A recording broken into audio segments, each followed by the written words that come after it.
আসসালামু আলাইকুম রহমতুল্লাহি অবরকাতুহু।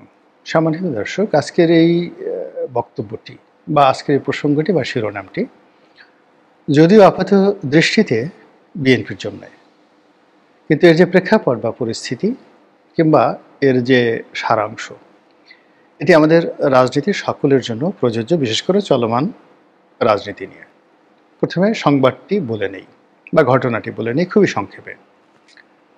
আজকে 14 মাস ধরে নয়, বহুদিন ধরে আমরা শুনছি তারেক রহমান সাহেব আসবেন, এবং তিনি যেদিন আসবেন সেদিন বাংলাদেশে একটা নতুন ইতিহাস তৈরি হবে। এয়ারপোর্টে কোটি কোটি মানুষ চলে আসবে। ঢাকা শহরে যদি 2.25 কোটি লোকের বাস হয়, তাহলে সেক্ষেত্রে তারেক রহমান সাহেবকে বরণ করার জন্য ঢাকাবাসীর একটা বিরাট অংশ রাজপথে নেমে আসবেন, এবং তার ভক্তকুল যারা আছেন সারা বাংলাদেশে তারা ঢাকা শহরে চলে আসবেন, এবং ঢাকা শহরে তিল ধারণের জায়গা থাকবে না। যেমন ধরুন 2.25 কোটি লোক ঢাকাতে আছে, আর আরও 1 কোটি লোক শহরের বাইরে থেকে তারেক রহমান সাহেবকে দেখতে আসলো, এবং ঢাকা শহরের অধিবাসী হয়ে গেল 3.25 কোটি। এটি সাধারণত পৃথিবীর কোনো দেশে গত 20-25 বছরে ঘটেছে আমি এরকম জানি না। মানে পুরো ঢাকা শহরে তিল ধারণের জায়গা থাকবে না এই ঢাকা শহরে 2.25 কোটি লোকের সঙ্গে যদি আরও নতুন 1 কোটি লোক যুক্ত হয়। 1। 2 নম্বর হলো যে ঢাকা বিমানবন্দর থেকে আপনার যদি বিএনপির পল্টন অফিস বলেন, অথবা বিএনপির চেয়ারপারসনের কার্যালয় বলেন, অথবা তারেক রহমান সাহেব যে বাড়িতে থাকবেন সেই বাড়ি পর্যন্ত রাস্তার দুধারে 1 কোটি লোক সেখানে ভিড় করে। It is impossible. তিল ধারণের জায়গা থাকবে না। এর কারণ হলো মাত্র লাখখানিক লোক। যদি এয়ারপোর্ট থেকে আপনি মহাখালী পর্যন্ত রাস্তার 2 পাশে 1 লাখ লোক দাঁড় করান, আপনি দেখবেন যে লোকে লোকারণ্য হয়ে গেছে।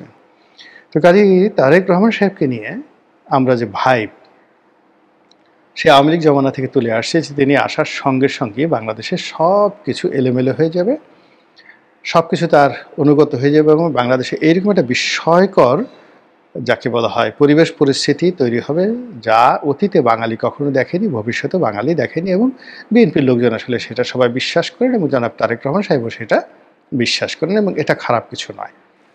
এখন 1 কোটির জায়গায় যদি 10 লাখ লোক আসে, এমনকি 5 লাখ লোক আসে গ্রামের বাইরে থেকে, তবুও মানুষ ধরে নেবে 1 কোটি লোক এসছে। বিকজ জনপ্রিয়তা এমন একটা জিনিস, সেটা মানুষের মুখে মুখে যেটা চলে আসে ওটাই বাস্তবতায় রূপ নেয়। যেমন বঙ্গবন্ধু বলে ফেললেন যে 7.5 কোটি বাঙালি। এখন আমরা কিন্তু তখন গুণে দেখিনি আসলে কয় কোটি বাঙালি, কিন্তু এটা যাকে বলা হয় 7.5 কোটি বাঙালি, এটা লেখা হয়ে গেছে, এটা কেউ আর উল্টাতে পারবে না। উনি বললেন 30 লক্ষ শহীদ, 2 লক্ষ মা বোন। একেবারে গুণে গুণে 30 লক্ষ শহীদ, 29 লাখ না, 31 লাখ না, কিয়ামত পর্যন্ত এই জিনিসগুলো দলিল হিসেবে থেকে যাবে। এর কারণ হলো জনপ্রিয়তার উপর দিয়ে আর কোনো ডকুমেন্ট হয় না। এই জন্য পৃথিবীর কোনো রাষ্ট্রশক্তি, কোনো কবি, কোনো সাহিত্যিক, কোনো জ্ঞানী গুণী কখনো কোনো জনপ্রিয় বিষয়ের উপরে হাত দিতে যায়নি। সেটা বিশ্বাস হোক, সেটা কাস্টম হোক, বা অন্য কোনো কিছুই হোক। একটা ছোট্ট উদাহরণ দেই। যেমন দেখা গেল যে লাত, মানাত, উজ্জা 3 জন মহিলার যাকে বলা মূর্তি কাবা ঘরে রেখে, সেই 3 জন মহিলার আবার অ্যাসিস্ট্যান্ট হিসেবে আরও সেই 360টি দেবদেবী বা 357টি দেবদেবী, সব মিলিয়ে 360টি দেবদেবী কাবাঘরে ছিল। মক্কা বিজয়ের পর সবাইকে মানে ভেঙে ফেলা হলো, সব দেবদেবী ভেঙে ফেলা হলো, পুতুলগুলোকে। কিন্তু একটা জিনিস করা হলো না, কয়েকদিন অপেক্ষা করতে হলো, এবং আল্লাহ রাসূল নিজেও করলেন না। সেটা হলো ওখানে খ্রিস্টানদের যে যারা আমরা যাকে হযরত মারিয়াম বলি, তো সেই মারিয়াম আলাইহিস সালামের একটি মূর্তি ছিল, আর কাবার দেয়ালে হযরত ঈসা আলাইহিস সালামের একটি ছবি ছিল। এটা রাতারাতি হুজুর পাক সাল্লাল্লাহু আলাইহি ওয়াসাল্লাম এটা ধ্বংস করেননি, পরে করা হয়েছে। কারণটা কি? এর কারণ হলো যে তখন 500 এটা যে ষষ্ঠ শতাব্দী। তো উনি যে মক্কা জয় করলেন যেই সময়টাতে, সেই সময়টাতে রোমান সাম্রাজ্য প্রবল প্রতাপশালী, জাস্ট মোর দ্যান আমেরিকা, এবং তাদের রাষ্ট্রীয় ধর্ম তখন খ্রিস্টানিটি। এবং আশেপাশে সিরিয়া, তারপরে প্যালেস্টাইন, এখানে রোমান সাম্রাজ্যের সরাসরি কর্তৃত্ব রয়েছে। তো কাজেই তিনি রাষ্ট্রশক্তিকে খেপাতে চাইলেন না, এবং যে জনপ্রিয়তা রয়েছে ওখানে খ্রিস্টান ধর্মের অনুসারী তত বেশি ছিল না, কিন্তু হযরত মারিয়াম আলাইহিসসালামের যে জনপ্রিয়তা, প্রচণ্ড জনপ্রিয়তা ছিল আরবের বেদুইনদের মধ্যে। তো কাজেই তিনি সেই জনপ্রিয়তাকে সঙ্গে সঙ্গে অস্বীকার করলেন না। এটা কিন্তু ইসলামের ইতিহাস। তো এই কারণে কি হলো যে জনপ্রিয়তার মধ্যে দিয়ে যা কিছু প্রতিষ্ঠিত হয়ে যায় ওটা ইতিহাস হয়ে যায়। যেমন আমাদের দেখেন বিষাদ সিন্ধু একটা উপন্যাস মীর মোশাররফ সাহেবের। তো তিনি সেখানে কারবালার ঘটনা নিয়ে গল্প লিখেছেন। তার মধ্যে হয়তো বাস্তব সামান্য আছে 10%, আর বাকিটাই গল্প। কিন্তু ওটা নিয়ে আপনি কোনো টু শব্দ করতে পারবেন না। একই অবস্থা মহাভারতের পুরোটাই গল্প, কিন্তু ওটা নিয়ে আপনি কোনো হিন্দুদের সামনে মহাভারত নিয়ে, রামায়ণ নিয়ে কোনো বাজে কথা বলতে পারবেন না। ওটা প্রতিষ্ঠিত হয়ে গেছে। পারস্যে গিয়ে আপনি শাহানামা নিয়ে কোনো কথা বলতে পারবেন না, অত্যন্ত জনপ্রিয়, এবং ওখানে রুস্তুমকে নিয়ে, সুরাবকে নিয়ে একটা বাজে কথা বলে আপনার 32টা দাঁত খুলে ফেলবে। তো যেটা বলছিলাম, বাংলাদেশে তারেক রহমান সাহেবকে নিয়ে যে মিথ এবং ম্যাথোলজি তৈরি হয়েছিল যে তিনি আসলে এটা হবে, তো তিনি আসার সঙ্গে সঙ্গে যে কজনই লোক হতো না কেন ওটাকে মানুষ ওই যে তার গল্পের সাথে মিলিয়ে ফেলত। আর জনপ্রিয়তার একটা ব্যাপার হলো তিনি আসার সঙ্গে সঙ্গে তার পুরো পরিস্থিতি তার অধীনে চলে যেত, এবং তিনি যেটা বলতেন সেটা আইন হয়ে যেত। যেভাবে বঙ্গবন্ধু বাংলাদেশে ফিরে আসার পরে সব কিছু, কী সংবিধান, কী রাষ্ট্রতন্ত্র, কী মন্ত্রী, কী এমপি, কোথায় কী লেখা আছে, কী কোর্ট কাছারি, হাইকোর্ট, তিনি বলে দিতেন অমুক মুক্তি পাবে, সাথে সাথে সে মুক্তি পেয়ে যেত। অমুকে জেলে ঢোকার সঙ্গে সঙ্গে সে জেলে ঢুকে যেত। এইভাবে পার্লামেন্ট ওথ নেয়ার আগ পর্যন্ত পুরো দেশ বঙ্গবন্ধুর মুখের কথায় চলছে। তারেক রহমানের ক্ষেত্রেও কিন্তু ঠিক সেম ঘটনাটা ঘটতে পারত গত 14 মাসে। কিন্তু সমস্যা হলো যে তিনি এই 14 মাসে আসেননি। কেন আসেননি?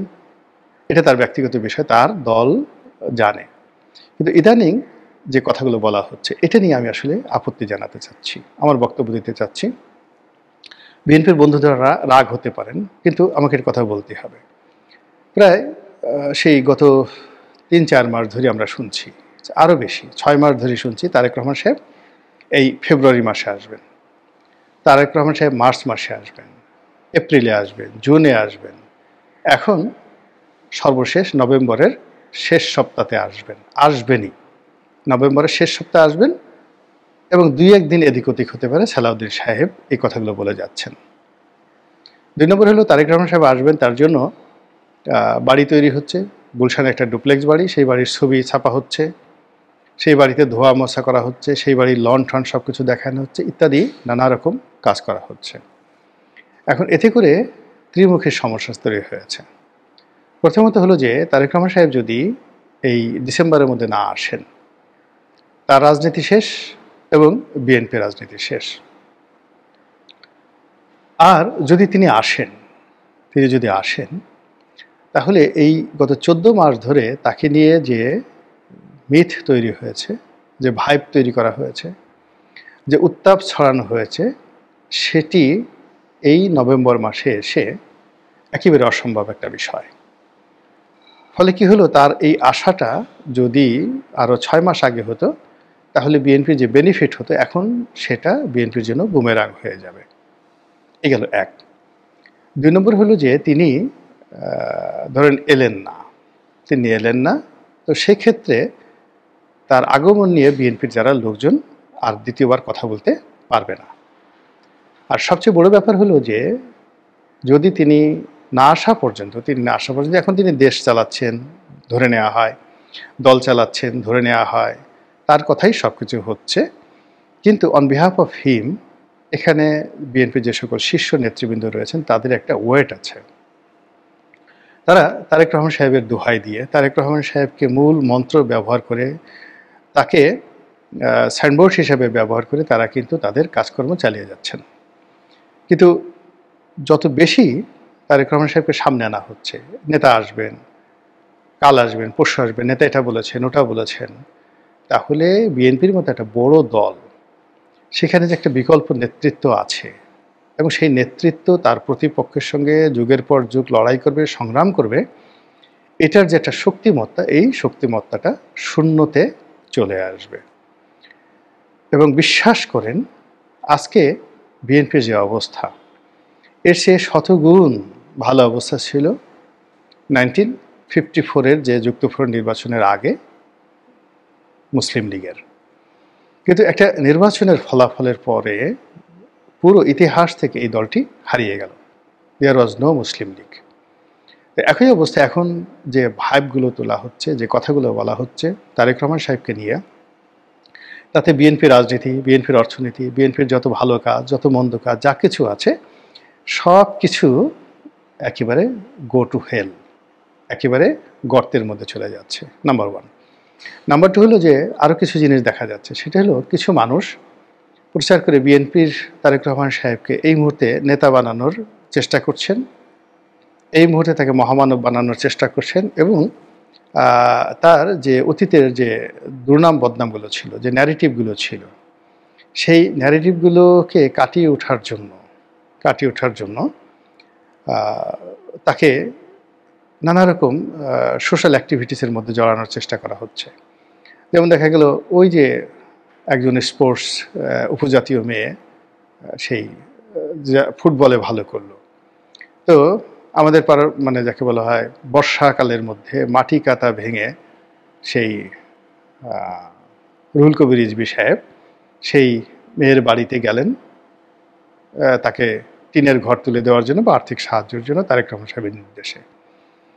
এটা নাটক তৈরি হয়েছে এবং এই নাটকের কোনো দর্শক ছিল না, এটার কোনো ইম্প্যাক্ট ছিল না। আমি বললাম তাই আপনারা মনে করলেন। বিশ্বাস করে দেখেন, এটা আপনি দেখেছেন বা দেখেননি, বা এই যে আমার মুখে শুনলেন, আপনার কোনো ইফেক্ট তৈরি করেছে কিনা। বা তারেক রহমান সাহেব অমুক পরিবারের দায়িত্ব নিয়েছেন, রাস্তায় ওরকম একটা ছেলেকে বা মেয়েকে গায়ের রং ঠিক অস্বাভাবিক হওয়ার কারণে তার পিতা ছেড়ে গেছে, তার দায়িত্ব নিয়েছেন।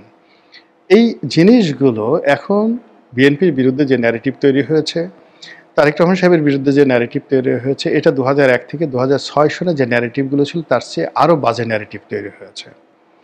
তখন বিএনপি রাষ্ট্র ক্ষমতা ছিল, তারপরে সেই সময় খাম্বা, হাওয়া ভবন, মিস্টার 10% ইত্যাদি যে ন্যারেটিভগুলো, ওইগুলো মোকাবিলা করার জন্য অনেক রাষ্ট্রীয় মেশিনারি ছিল।